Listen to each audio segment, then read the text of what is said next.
good afternoon, everyone. Good evening, should I say. Welcome back to Real Reds Talk, an authentic football fan channel made in Manchester. And we have finally got some news on outgoings trickling in today, plus loads of other stuff on Kobbie Mainoo, Bruno Fernandes. And we'll definitely get into that. Nearly at the end of the window, and the outgoings are only just starting to shift. Which is, you can think of many words to describe that. But these are the topics on your screen. Rasmus Højlund deal almost done. Almost there. We'll dive into the specifics of that. Antony to Real Betis. Is that close? Are United going to accept a loan again? More to the point, are you going to accept a loan again? Kobbie Mainoo is weighing up his options around Europe. Are we going to lose this talented young boy? I certainly hope fucking not. And Man United expect Bruno Fernandes to stay despite the Saudi Arabia links and despite recent performances against Fulham, let's say, for example. So plenty to sink our teeth into. Welcome, everyone, whether you're watching live or watching this later on. If you could be so kind to leave a like on the video for us, subscribe to the channel. If you look at the sub count, top left corner, 25,414 subs we're currently on. So yeah, 50k is the next target, 30k. Whatever milestone you want to look at, that's what we're pushing towards. So let's sink our teeth into this Rasmus Højlund news then. And this is Romano, this is from DiMarzio, and Sean Connolly, whoever that is. That just sounds like someone in his bedroom. But these are reports. We just speak about it and report them. We've got a couple of credible journalists in there, at least coming out from Italy, so that's fine. So negotiations are at a final stage on loan deal with buy option clause to become mandatory. Talks underway with Rasmus Højlund and his camp over personal terms again today. Napoli and Conte pushing to get the deal done. Obviously, for anyone who doesn't know, Romelu Lukaku picked up an injury for Napoli, who is their main striker. He's going to be out for 3 to 4 months. And obviously, that's quite a significant, important period during Napoli's time.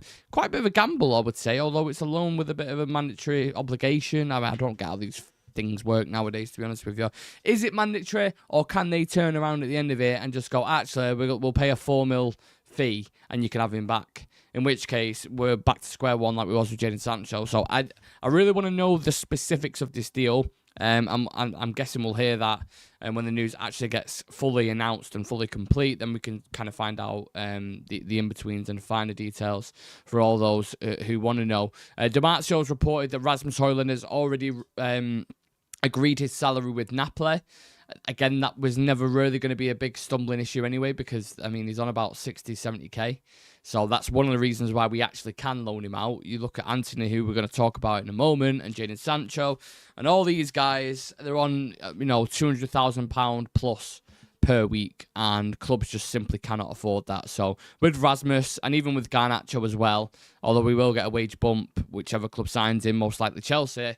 Again, Garnacho's not on that much at Manchester United with him being an academy player. So, yeah, these deals much more easier to move on. And that's why you see more traction in comparison to the other names that I've kind of just mentioned. Rasmus Højlund's move to Napoli on a season-long loan will include a fee in the region of £4 million to be paid to Manchester United. The clubs have discussed fees in the region of £33 to £38 million. So, it really, you're looking at a £40 million package in total for Rasmus Højlund, which, considering his performances and how he's been, in my opinion, I don't mind that at all. I'm really not mad at that. I think 40 million is a decent fee for him. We're struggling to get 20-25 for Antony at the minute. We're probably, we're going to get about 40 million for Garnacho. So when you think of it like that, that's a decent deal. I think. Genuinely, I think that's a really good deal. I know we bought it for 70, but that's because we had absolute clowns in charge who didn't know what they was doing. So 70 million, Jesus Christ, I wish it was 70 million. So 40 million pounds, I'm happy with. It's obviously not worked out for him at Manchester United. He can move to Italy. You've seen the effects that Scott McTominay has had at Napoli, the impact, and he probably believes the same. Go and live in Italy, authentic Italian food, chance of winning the title, playing in the Champions League football. Do you need to say any more, really? And a fresh start. A fresh start. It's not as if you're going back to your old club. You know what I mean? You're not going back to wait like Atalanta or Copenhagen or anything like that. Like, Napoli are the champions, and they want you as a striker. That's a pull. That is a pull. And do you know what? He'll probably do well in Italy. Why will he do well in Italy? more time on the ball. Should I say not less time on the ball? More time on the ball. Players just seem to climatise there much better. McTominay was an example of just used. Chris Smalling, when he went to Roma, did really, really well. Any United player that's gone to Inter Milan, Darmian's been playing Champions League finals. We always reference it on this channel, like, players just do well in Italy. Probably because it's a slower league, it's a worse league in comparison to the Premier League, and there's not as much pressure. I'm not saying there's obviously pressure at Napoli. The fans are maniacs. I mean, in comparison to United being the main number 9, it's slightly different. So, yeah, now Sesko's got to deal with that mantle, which we'll speak about shortly. How are we all doing anyway? My Damn United in the chat saying, evening, everyone. Congrats on the 25k, guys. Appreciate that, brother. Thank you. Luke Chapman saying, my hate Arsenal fans. Please stop dealing my Northampton Town Football Club. And the Rasmus sums are very good compared to other offers we're getting thrown at us of late. Now, when Rasmus Højlund goes, this is automatically going to mean that it's going to be Benjamin Sesko who's taking the main number 9. And I'm already getting people on my case. My mates, I went golf today, played some rounds, won, by the way, number 1 out of 6 people. And I've literally played, that was my 3rd time on a course. So, just saying, put that out there, bit of Mourinho, bit of respect on my name. But we was on there and they're going, oh, what about Sesko, Nick? You saying he's going to be the business, you saying he's going to do this, he's going to do that. And mate, lads, he's probably had about 40 minutes football. You know what I mean? And when he's been on the pitch, he's not been provided with service or crosses into the box. So just chill out a little bit, yeah? Like, I know people are expecting this lad to come in and just score, 10 goals a game or something, but just relax on it a little bit. Give him a little bit of time to bed in. The kid's not even started the game yet. So we'll see about that. Come back to me in a month, and if he's still doing the same thing, and if he's not scoring goals, I will be the first person to sit in this chair, look directly down the camera lens and say, I got it wrong. It's completely wrong. Fucked up. Shit. But we can't make those kind of judgments yet, can we? You know what I'm saying? All right. Let's move the conversation onto Antony. So, Man United are in talks today over a deal with Real Betis for Antony. There is hope of an agreement. That's from Mike McGrath. But this is from Sky Sports. Seth, Real Betis have been unable to meet Manchester United's demands for Antony so far. As United insist on a permanent transfer rather than another straight loan, Betis have proposed creative loan structures instead. And Bayern Munich, Bayer Leverkusen and Atletico Madrid have also been keeping a close eye on Antony's situation. Bayer Leverkusen being a key one because who is the manager of Bayer Leverkusen? It's Erik ten Hag, who's a huge fan of Antony, treats him like a son. Maybe there's something there. Maybe there's something they can do. I'm sure someone in Europe can fork up fucking 20 million quid for Antony. You saw what he did for Betis. He had a really, really good season. Like, muster up something. You've got to get 20 to 25 mil. Sure, he is worth that. I know we all slag him off as a fan base, right? And rightfully so, because in terms of his performances, because he's been no way near good enough, and he's one of the most frustrating players to watch. But you saw in a different league with Real Betis, where he's appreciated and loved, and is the star man, basically, him and Isco, what he can do. I'm quite surprised how other clubs haven't been more interested or willing to take a punt on him. Maybe it is the wages. Maybe it is the fact he's on, I think, around £190,000 a week. That could be the kind of the big thing. In which case, that's kind of like you look at it and you're like, fair enough. But I'm telling you now, he's worth 25 million quid, 1,000,000%. He had a bigger impact for Betis than half the players that we're talking about. Rasmus Højlund has been crap for us. He had that purple patch where he scored 10 goals and he looked half decent. And then apart from that, he's been pretty shocking. And we're getting 40 million quid for him. Antony didn't he go to the final with Real Betis? And carried him there as well. Scored a couple of bangers. Like, had decent stats for him. You've got to get that money. You have to. And do you know what? If people aren't willing to pay it, fucking keep him. Keep him. What's the worst thing rather than as a backup wing back for Ahmad? Do you know what I'm saying? You can't do much worse than Diego Dallo. And he's a left-footed wing back. You could play in there. So, yeah. That's my thoughts on the situation. Sam saying Alex Cook is always full of shit. Chris Wheeler got banned from the press last season with Luckhurst. Always had a feeling of BS around it. Romano's just reported that Kobe Mainoo has not communicated to Man United that he wants to leave the club. Okay. Well, that's going to be the segue into the Mainoo kind of situation because people are losing their minds on social media about this Kobe thing. So, and I kind of understand it to a certain extent because he isn't playing any minutes. He's not getting on the pitch. So we'll talk about that. That's kind of a separate thing. The initial reports that had come out from Chris Wheeler is that Kobbie Mainoo is understood to be weighing up his options, and 10 top clubs from the Premier League and around Europe are monitoring his situation closely. Kobbie Mainoo was demanding a contract worth £180,000 a week. The club has been unwilling to meet those terms. That's what Chris Wheeler put. Sam just put the Romano kind of quote out there saying that he hasn't communicated to United that he wants to leave. But whichever side you sit on, whichever way you look at it, it's not a good situation, is it? It's really, really not. You have a player there who a lot of people 12 months ago was describing as this next generational talent. Someone who England is going to be a mainstay in England's team. He's going to be a huge player for Manchester United. He was playing really well as that kind of left-sided 8, advancing, and he looked like he was growing as a player. And he had this really quick rise to kind of superstardom, whatever you want to call it, really quick, with like 8 months where everything was just kind of changed in a lifetime. Picked up a couple of injuries. Ruben Amorim's come in. He's got this new system, this 3-4-3, where there's only really 2 midfielders, and the demand on them 2 midfielders to be box-to-box, athletic, cover wide channels, defend spaces, be aggressive in the tackle, have those recovery runs in the ability to press really, really well. All these things that are required from the midfielder, right? Because it's a really specialist position. And we don't have him anyway. I mean, Bruno doesn't fit it. Casemiro doesn't fit it. Ugarte is shit, whether he fits it or not. Again, that's another thing.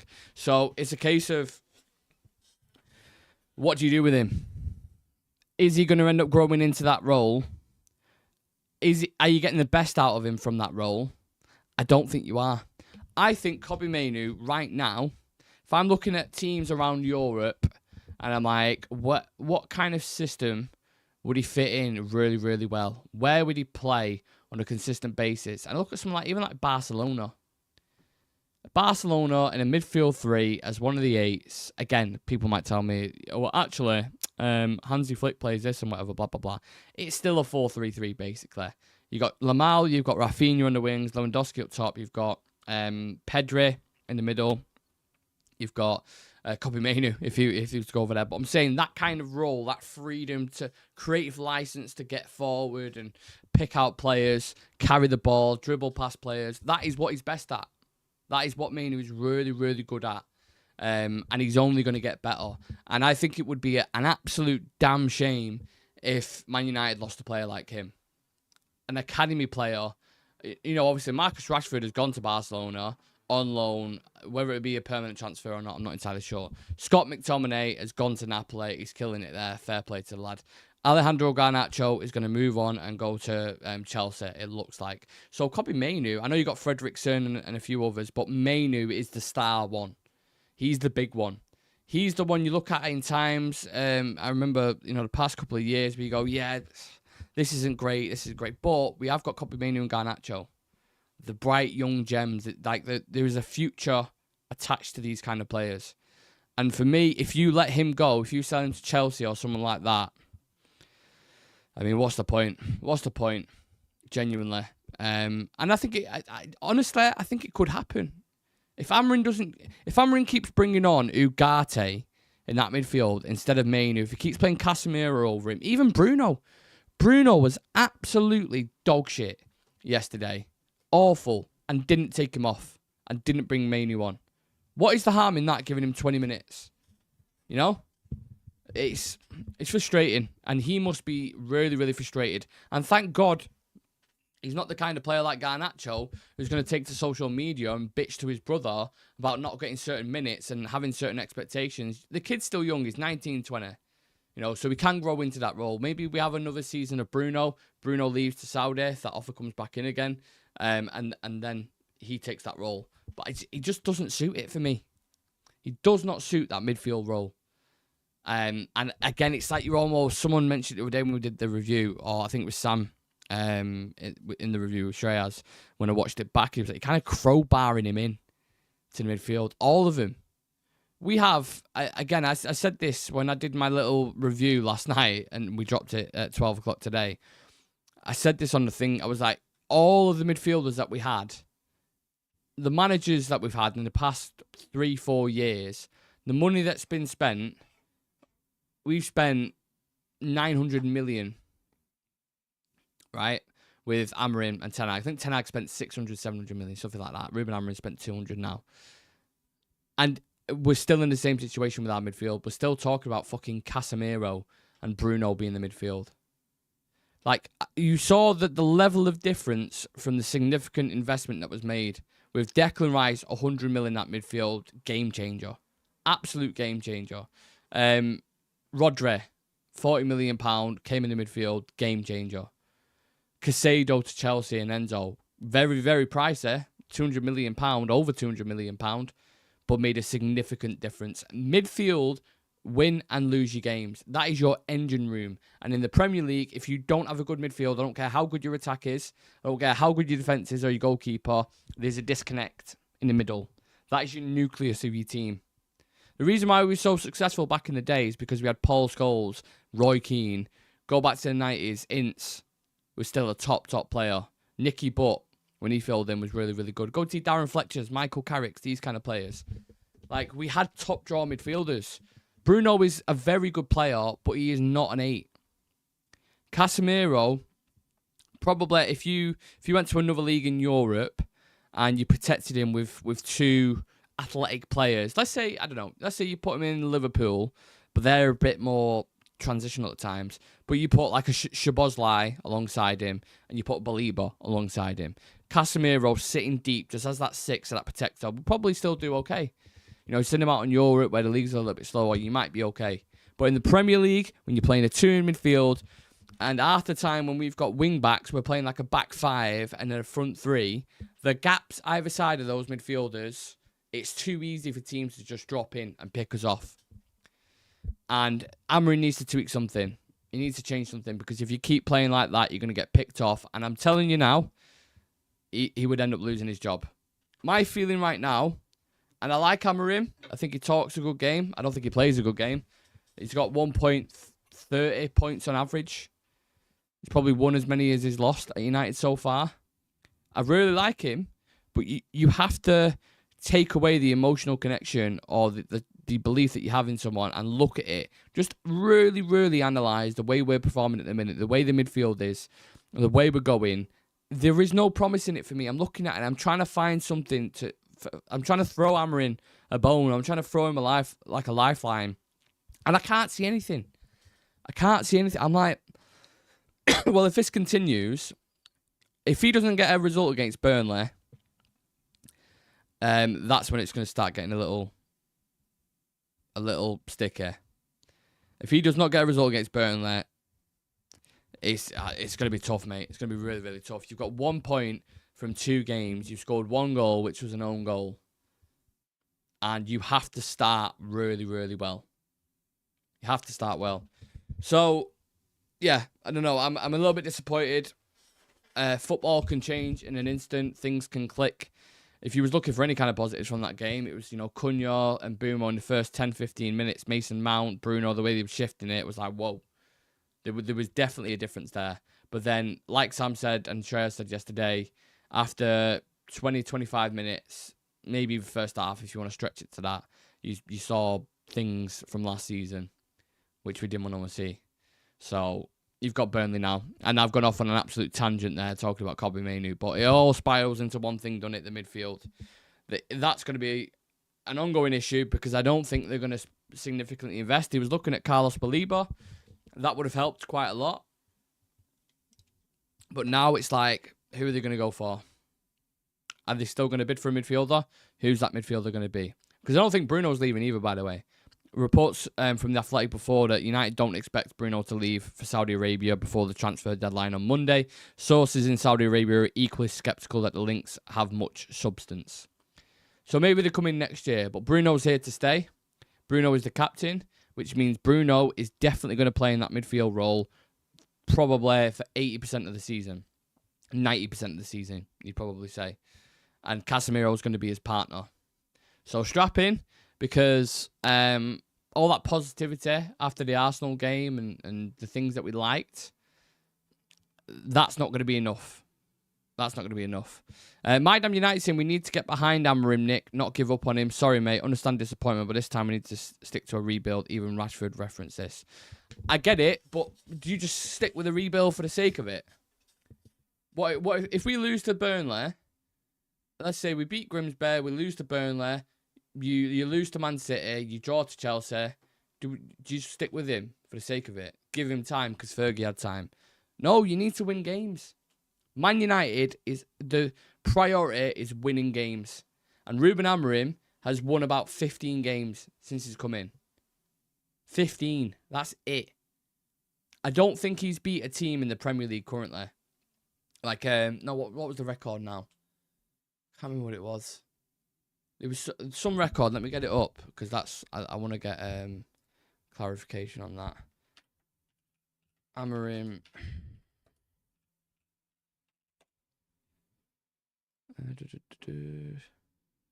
Consent. Let's have a look. 117. So he's had 44 matches at United. I don't know if this includes what this includes. If it's just Europe and the Premier League, or if there's friendlies in there. I doubt it. Surely not. But he's lost more games than he's won. Had United brought in Southgate or Potter or something like that, and they had that record, people would tell him to get the fuck out the door. But because Ruben Amorim's a nice charmer and he speaks well and things at the club seem better and they feel better, but it's not better on the pitch. There's slight improvements in certain players, and you would expect a slight improvement, by the way, when you spent 200 million fucking quid. Fulham haven't spent a penny, and they probably end up being the better team in that game. That tells me everything. Tells me absolutely everything. I'm not saying get rid of him. Honestly, I really don't want to be that guy. And it's going to be tough. There's going to be bumps along the road. I'm not saying get rid, but I'm saying thin ice. Very, very thin ice. The majority of us said at the start of the season, you have 10 games to prove that this team has changed and this system will work. And within 2 games, you've got 1 point and scored a goal. Yeah, that for me, it's difficult, man. It's really, really tricky.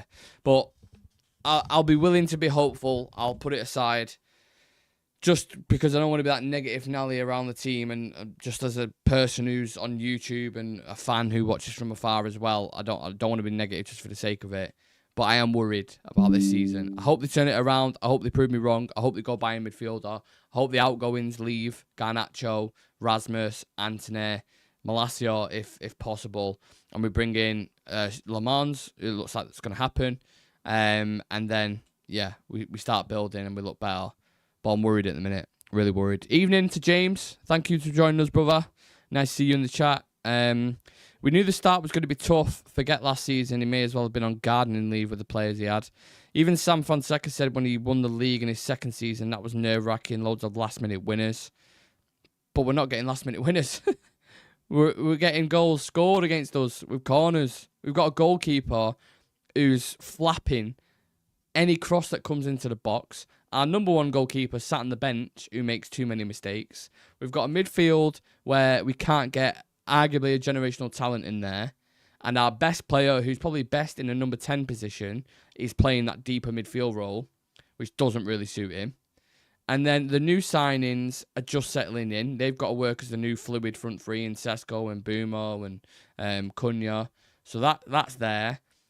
And then it's like, we've still got, when we drop off and we go to the second string players in our team, Dallo, Ugarte, it's like, it's not good enough, man. It's not good enough. So yeah, I just thought I'd give you guys a quick update. Let me double check there's nothing else coming in at the moment. Andy Mittens just put something here on Kobbie Mainoo possibly leaving. He says, Kobbie, from the people I've spoken to, I would be surprised if he went. I think if you got a big offer for him now, Manchester United would absolutely consider selling him. Interesting. Very interesting. That was the Romano report. The situation remains under control, but they have to explain the situation to Mainoo. That's fine. And he hasn't communicated that he wants to leave. So, again, people overhyping that whole fucking Kobbie Mainoo situation. Absolute bollocks. Anyway, guys, appreciate you joining. I know it was a little bit later today, but I literally got back from golf about an hour ago. So, yeah, I thought I'd do a quick live on the outgoings. For any other news, check us out on Instagram, bottom right-hand corner of your screen, or on X as well. You get minute-by-minute transfer updates. Check us out on TikTok for all the clips from the shows. My name is Nick. This has been your transfer update. You're all a bunch of legends. Subscribe, like,